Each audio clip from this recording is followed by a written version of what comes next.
new report, obtained exclusively by Sky News and the Australian newspaper, shows that many who weren't able to get access to government support payments turned to the gig economy. Joining now is the New South Wales Jobs Minister, Stuart Ayres. Stuart Ayres, thanks so much for your time. Often we see these platforms that are heavily criticised on both sides of the equation, but this new data does show that it was quite critical for a lot of people during the pandemic. Is that what it shows you?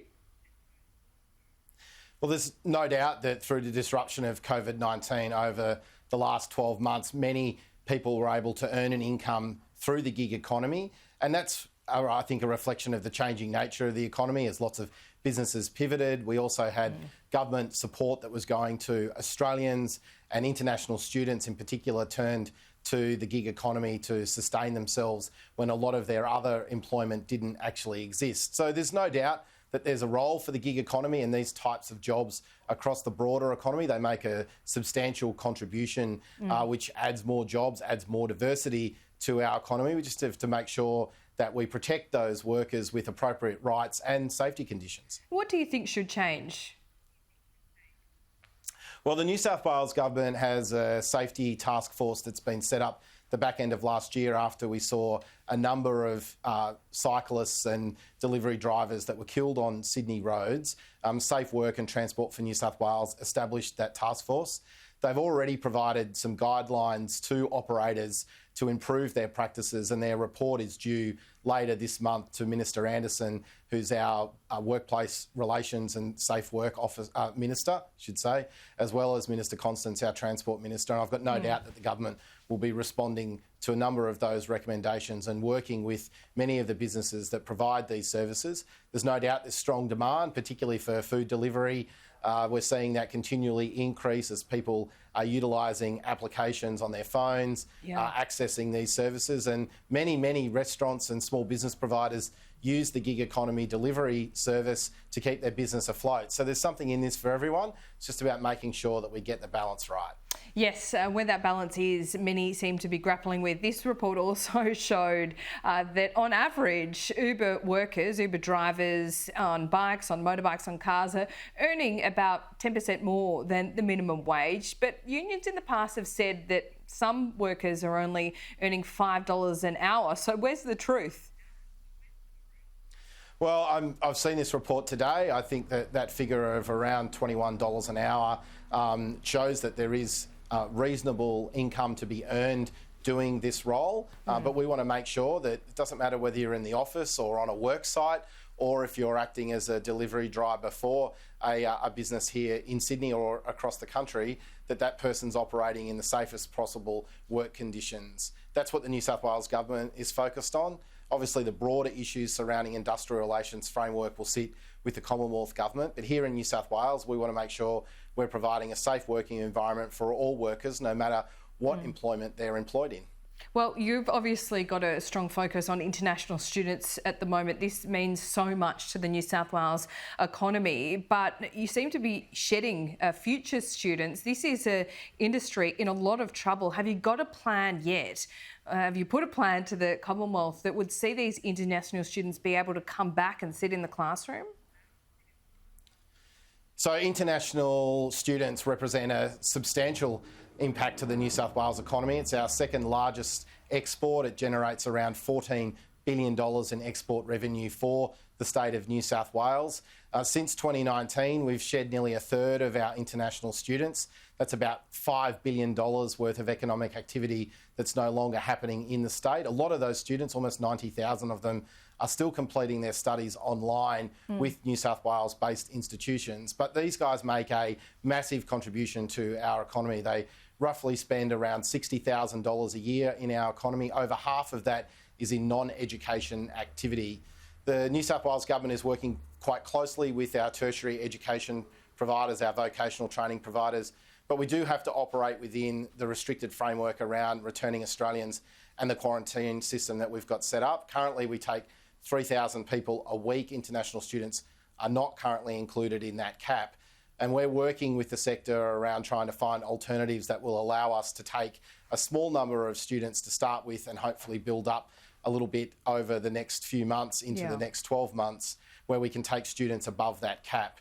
However, what we won't do is compromise on the safety of all of our citizens. So it will be absolutely critical that New South Wales Police, which has been managing so effectively our hotel quarantine system, as well as New South Wales Health, who have been managing the health and safety of citizens here in New South Wales for over 12 months now, sign off on any program that we embark on. We are going to work closely with the purpose-built student accommodation sector to see if we can find solutions that we can add to our hotel quarantine system without compromising on our safety. What are you doing to sort out the visa issue? Are you aware of the visa issues? Some anecdotally are saying, you know, they got approved a year and a half ago with their student visas, but, you know, the clock's ticking down and those visas seem to be expiring and they haven't been extended. Is that something that you can fix? Well, I think it's definitely something the New South Wales government can engage the Commonwealth on. We all know the value and importance that international students add to the vibrancy of our city here in Sydney, as well as across regional New South Wales. There's many, many towns that have international students a core part of their mix. We want to make sure that as we move through what is still a challenging environment when dealing with COVID-19, that we put the safety of Australians first. But we also want to make sure that we're putting in the building blocks for recovery. International students are an absolutely crucial part of that. The first way of getting over that challenge is coming up with an appropriate way to quarantine those international students that doesn't reduce the number of Australians that are returning through those existing caps that are agreed to by the Commonwealth and each state. But we've also got to make sure that we stay engaged on those visa issues. I mentioned before that we had 90,000 students that aren't in New South Wales at the moment. We're talking around 287,000 students were in the New South Wales economy in 2019 prior to COVID impacting. We'd really love to see all of those come back and make sure that we continue to grow this sector. We know that Australia is the third most preferred destination anywhere in the world. As we're coming back and as we're opening back up from the impacts of COVID, we don't want to lose our international student position to other nations around the world that might be opening up a little bit faster than us. Yep, the vaccine will help indeed in that mission. Stuart, Ayres, before I let you go, I've just seen some breaking news come through. Malcolm Turnbull has now been dumped as a member of the Net Zero Emissions and Clean Economy Board. Did you know that? Yeah, I just spoke with Matt Keane prior to coming on air. He's made this decision.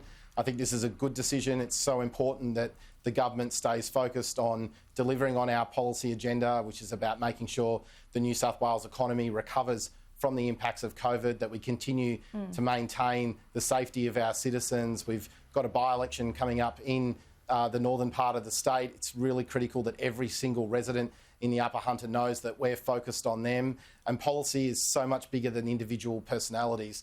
Now's not the time for distractions, and I think Matt Keane's made the right decision. So did Malcolm Turnbull threaten that by-election in the Upper Hunter?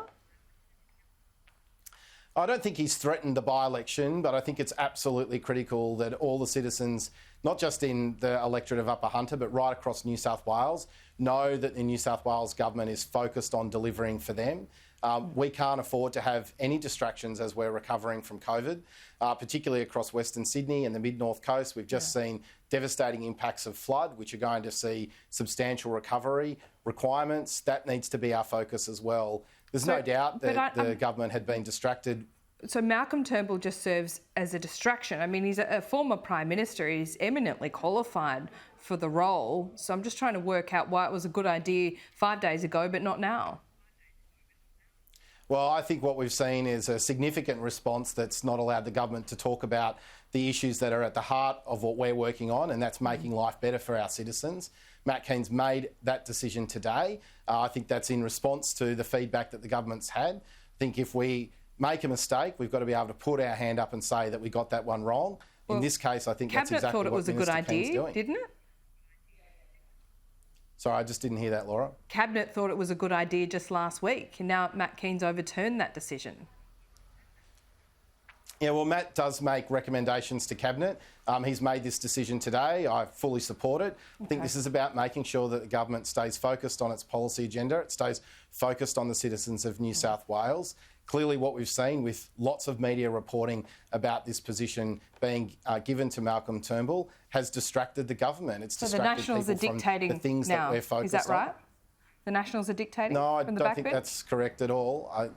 I don't think that's correct at all. I think what is the focus here is that we're putting policy over personality. We're staying focused on the citizens of New South Wales. We've got a clear agenda to recover the New South Wales economy from the devastating impacts of drought into bushfire, into COVID and most recently floods. We don't need to be talking about individuals. We need to be talking about what the New South Wales government is doing for every single citizen across New South Wales. Malcolm Turnbull is so divisive, even within your party. Why is that? Oh, I think Malcolm's a big personality. He's spoken passionately about issues that he fundamentally believes in. But I'm not going to criticise any individual, particularly a former Prime Minister. I think across the political divide, any person who becomes the Prime Minister of Australia has made a significant contribution to Australia. There's no doubt that he's been a divisive character, like we've seen many of our Prime Ministers in the recent past being so divisive. I think today's decision is about saying we don't want to be stuck in those divisive conversations. Right. We want to stay focused on the citizens of New South Wales.